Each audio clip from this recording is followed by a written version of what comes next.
What can work in Game 2? What needs to be addressed first and foremost when they get together again Monday night on TNT for Game 2?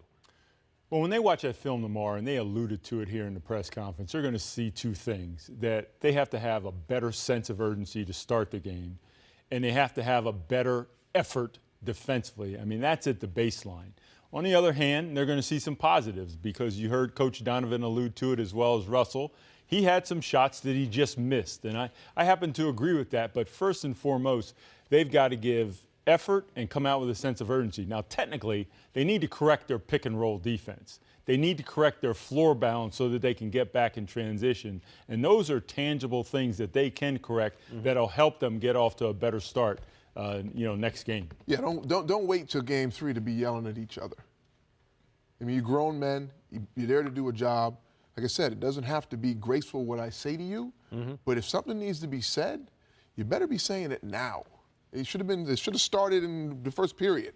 And not the referee, not this one. It's not everything outside the team. No, you guys have to figure that out together.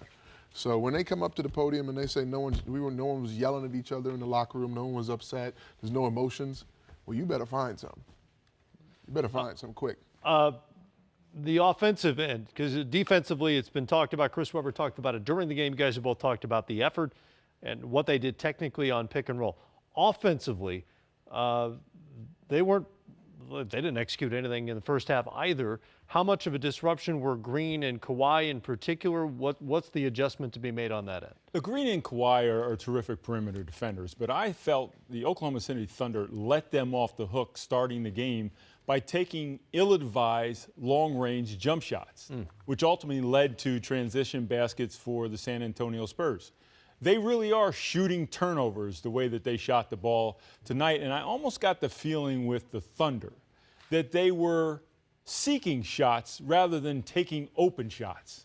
And, we don't have the ball movement when you're feeling a little bit rushed and you're offensive-minded and not urgency and defensive-minded to begin a game.